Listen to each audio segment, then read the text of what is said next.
তবে সম্ভবত আমরা হারাইনি। তারা দুনিয়া থেকে বিদায় নিয়েও জীবিত আছেন। আল্লাহ তাআলা সেই কথাটাই আমাদেরকে বলেছেন, সাহায্য চাও সালাত সবরের মাধ্যমে, আমি আছি তোমাদের সাথে।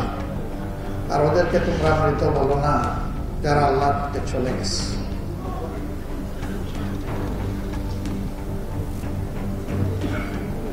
এর আগেও আমরা এখানে একই হলে এদেশের দাওয়ার ময়দানে যারা তাফসীর করেন, ওয়াজ মাহফিল করেন, সেই সমস্ত ভাইদেরকে নিয়ে আমরা আরেকবার এখানে বসেছিলাম।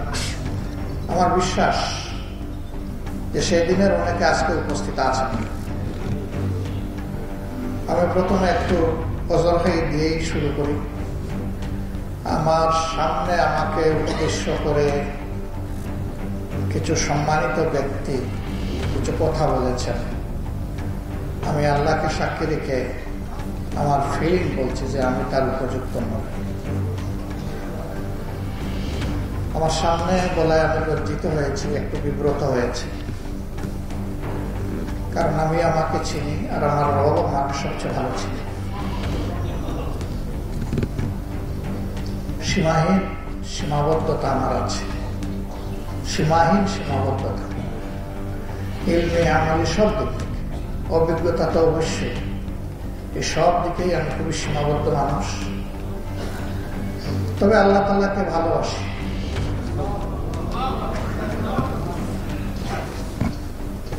এবং আল্লাহর সাক্ষী আল্লাহকে ভয় করার চেষ্টা করি। এই দুইটার কারণে যদি আল্লাহ তাআলা জাহান্নামের আগুন আমার জন্য হারাম করে দেন, তাহলে গোলামি সময় মাবুদের দরবারে অনেক বেশি শুকরগুজারি হবে আমার পক্ষ থেকে। এই মজলিসের শেষে ইনশাআল্লাহ সবার সভাপতি বক্তব্য রাখবেন।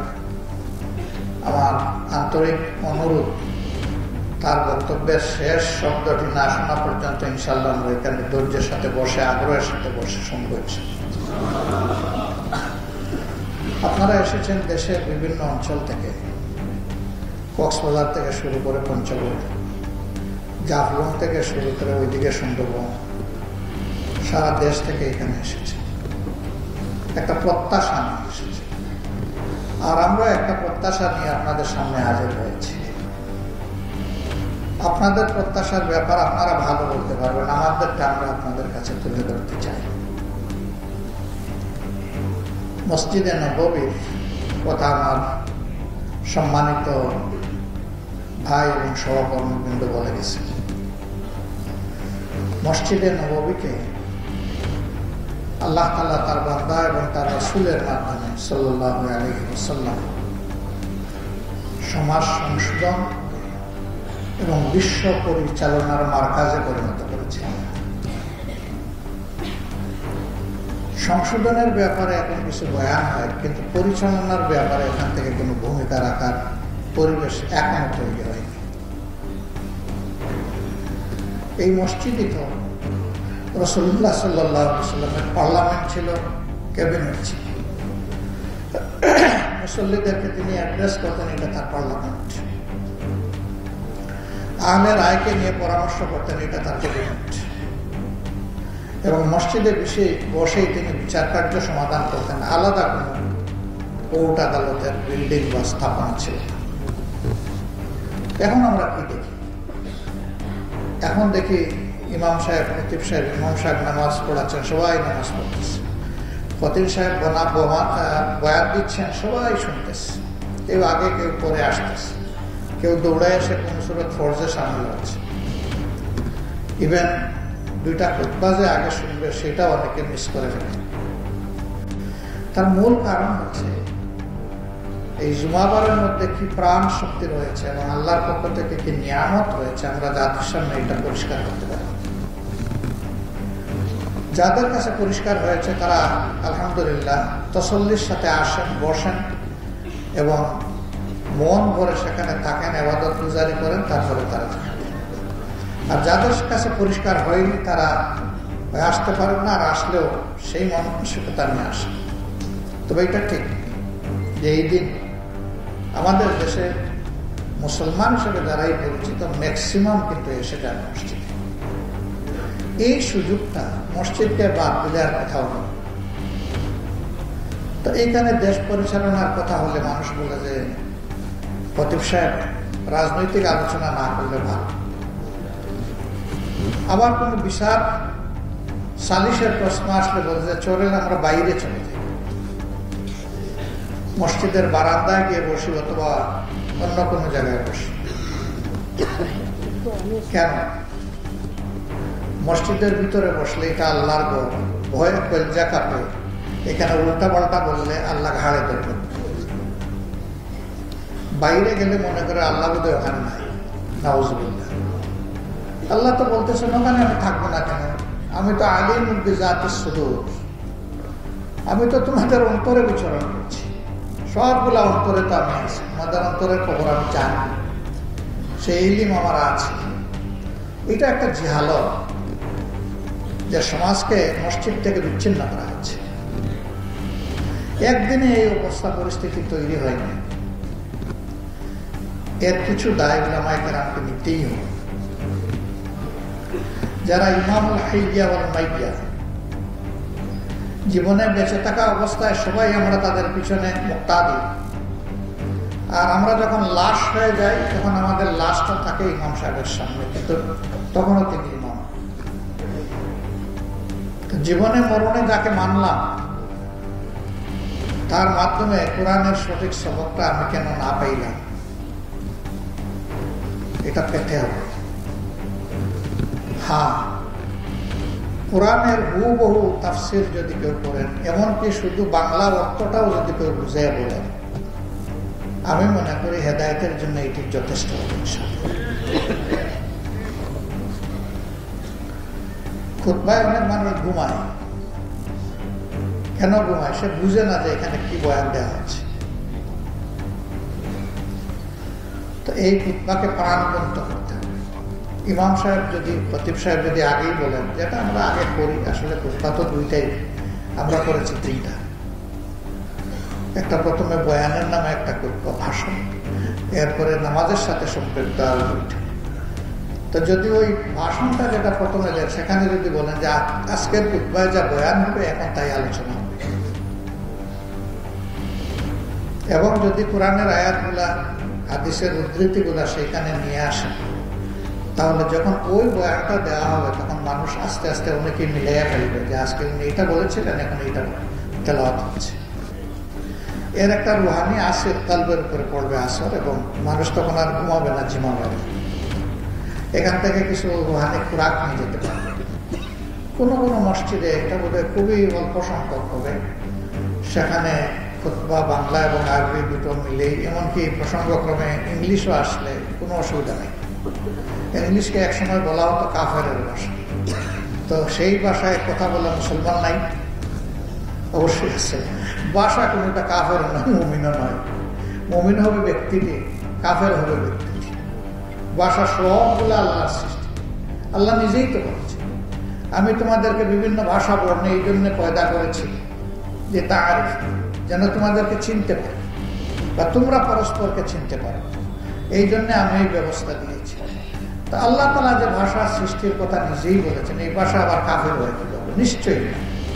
সবগুলা ভাষাই হচ্ছে আল্লাহর দান, নইলে মানুষের জবানে তল থেকে বের হতো না। এটা আল্লাহই বের করে দেন জবান দিয়ে ভাষা।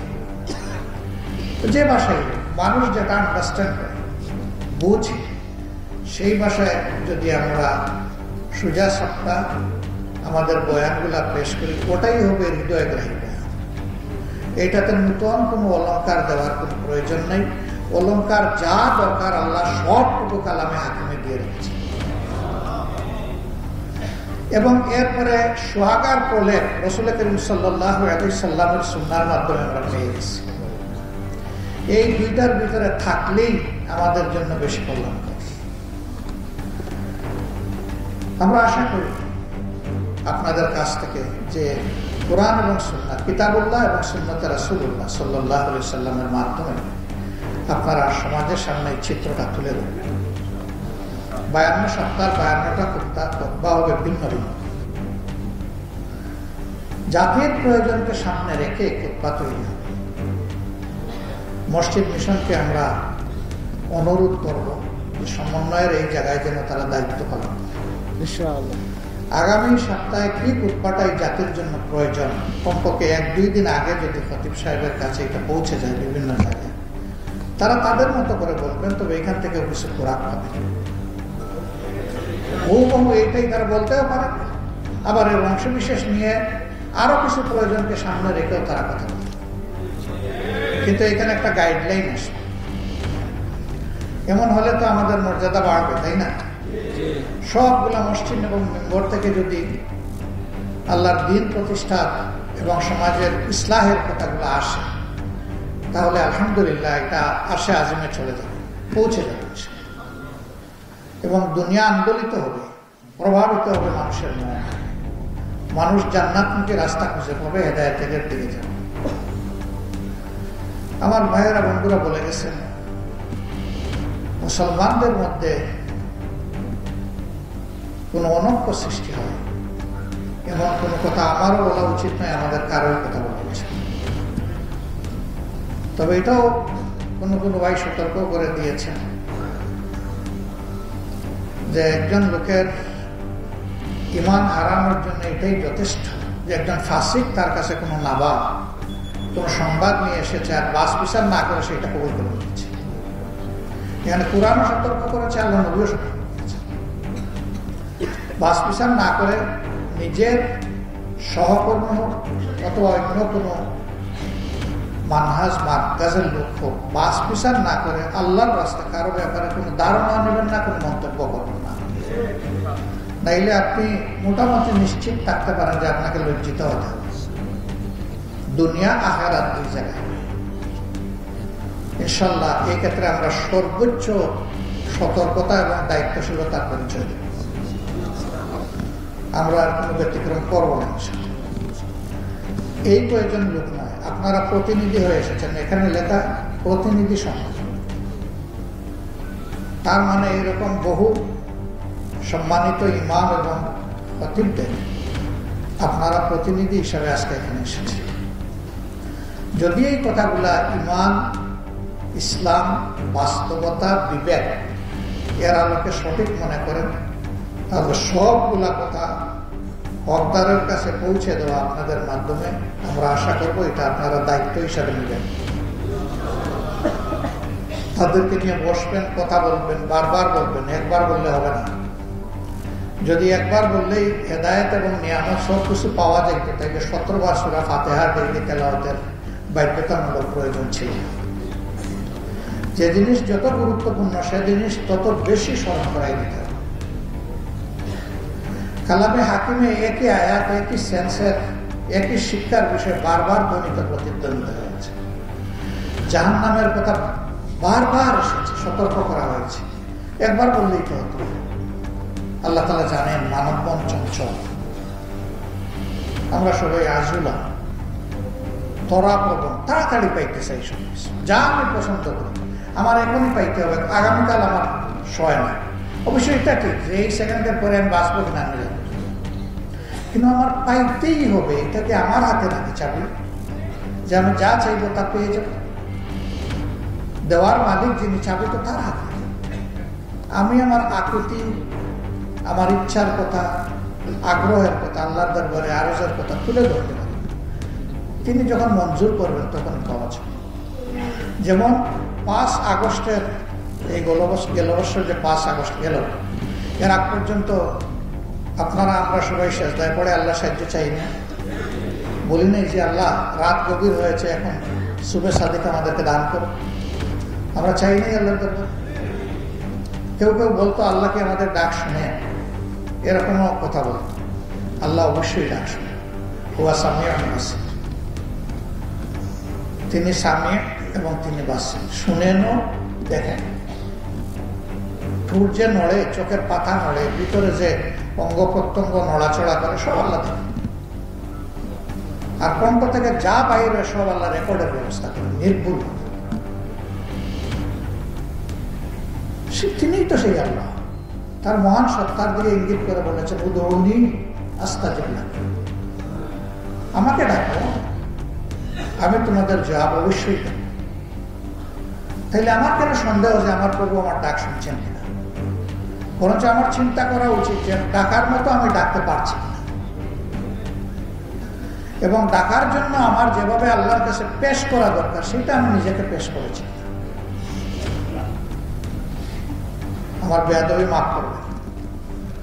1991 সালের নির্বাচনে আমি একটা এলাকায় সংগঠনের প্রতিনিধি ছিলাম, নমিনি ছিলাম। একটা বড় নদী পাড়ি দিয়ে আমরা যাচ্ছি, ওপারে গিয়ে উঠলাম। ধারণা করলাম যে মাদ্রাসার সিনিয়র ক্লাসের ছাত্র হবেন, তারা 7-8 জন কথাবার্তা বলছেন এবং আমরা যেদিকে যাচ্ছি এই দিক থেকে আসতেছি, মানে আমরা পরস্পরের সম্মুখীন। আমি প্রথমে অপেক্ষা করলাম 1 পা অবশিষ্ট থাকা অবস্থায় তাদের সমান লাইনে যাওয়ার, যে দেখি এই ভাইয়ের একটু সালাম দেই কিনা। এটা এই কারণে নয় যে আমি সমাজের খুব সম্মানিত মানুষ, বরঞ্চ এই কারণে যে তারা যেহেতু ইলমে দ্বীনের খেদমতে এবং চর্চায় আছেন, তাদের কাছ থেকে ভালো শুদ্ধ সালামটা শিখব। তারা দিলেন না। আমি খুব জোরে সালাম দিলাম, তারা অনেকেই জবাব দিলেন। একজনে জবাব দিলেই তো অনেকেই দিয়েছে। তারপরে আমি আমার সঙ্গীদেরকে বললাম, আপনারা একটু সামনে যান, আমার একটু প্রয়োজন আছে ওনাদের সাথে। আমি চাইলাম না উলামায়ে কেরামের সাথে আমার একটা সুলে হোক আমার ভাইদের সামনে, কারণ ওনাদেরকে আমি সম্মান করি আল্লাহর জন্য, আল্লাহর দিনের জন্য। ভাইরা চলে গেল, গিয়ে একটু দাঁড়াইছে, না আরো সামনে যান, আমার কথার আওয়াজ যাতে তারা শুনতে না পারেন এমন দূরত্বে তাদেরকে পাঠায় দেন। দিয়ে বললাম যে 2 দিক থেকে আমরা 2 দল মুসলমান আসছিলাম, আপনারা একদিক থেকে, আমরা আরেক দিক থেকে।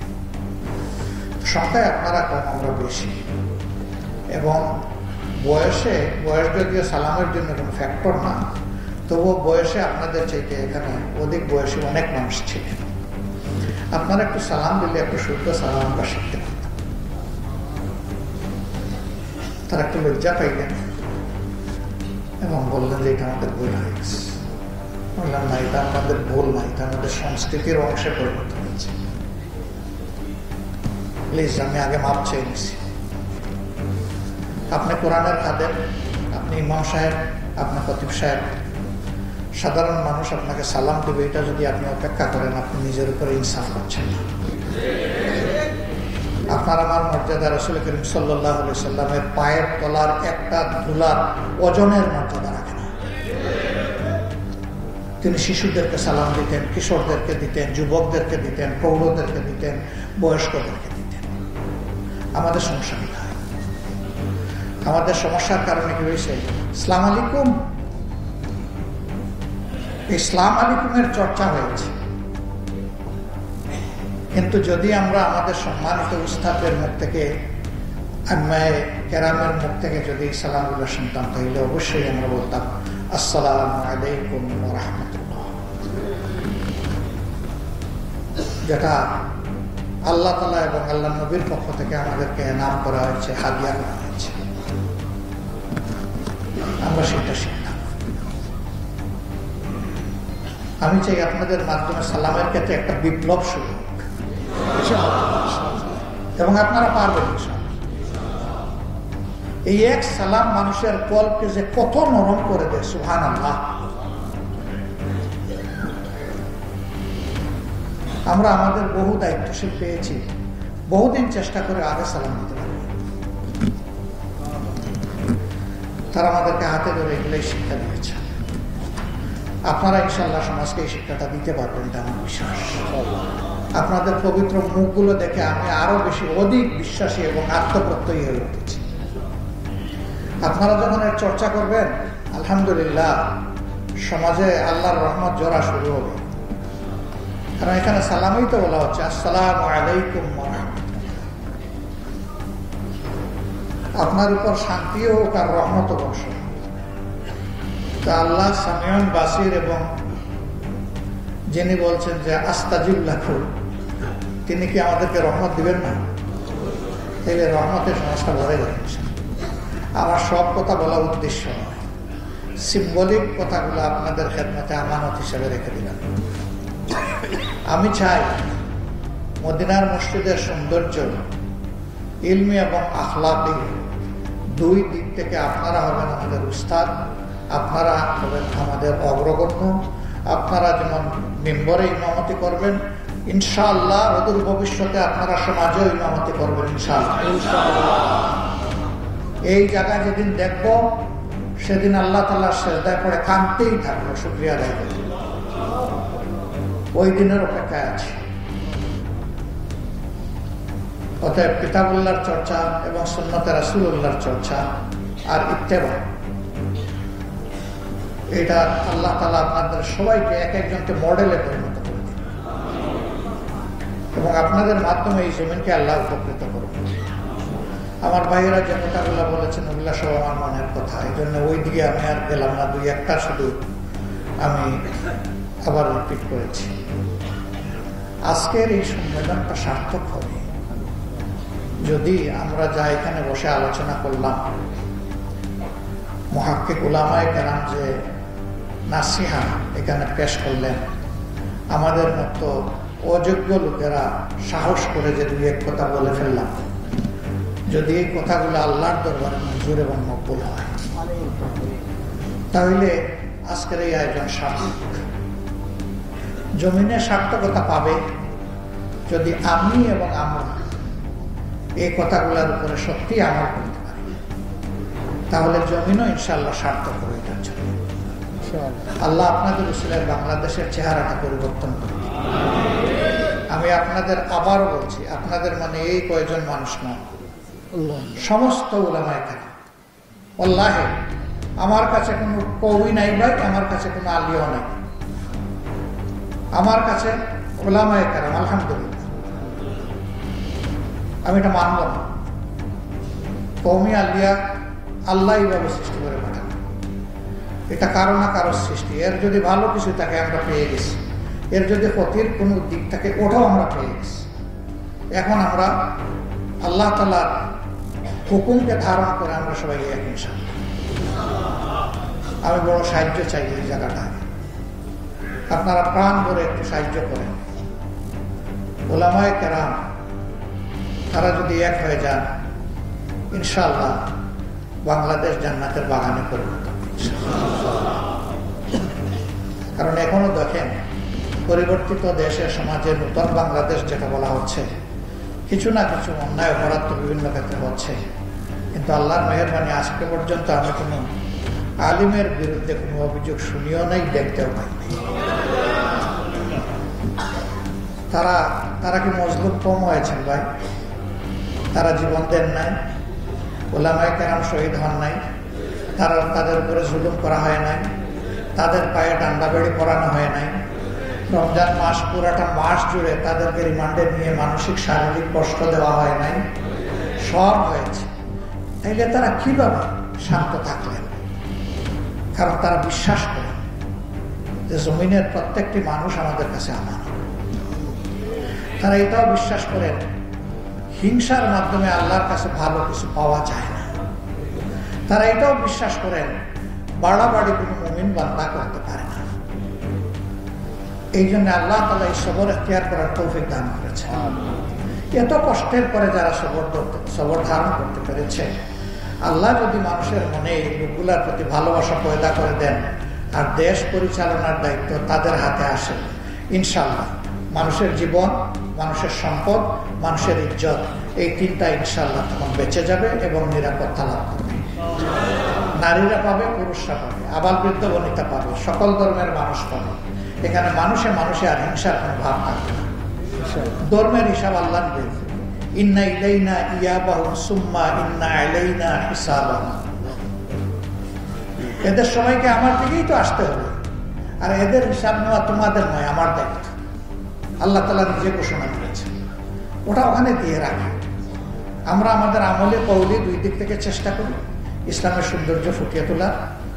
এতে যদি কেউ আকৃষ্ট হয়ে সে আল্লাহর দ্বীনকে, হেদায়েতকে কবুল করে, সেও সৌভাগ্যবান, আমরা সৌভাগ্যবান। কিন্তু এর বাইরে আর কিছু করার কোনো এখতিয়ারও নেই, দায়িত্ব নেই। এখানে কোনো জোরাজুরির কোনো জায়গা নেই, বরঞ্চ মানুষকে ভালোবাসার দায়িত্ব আমাদের।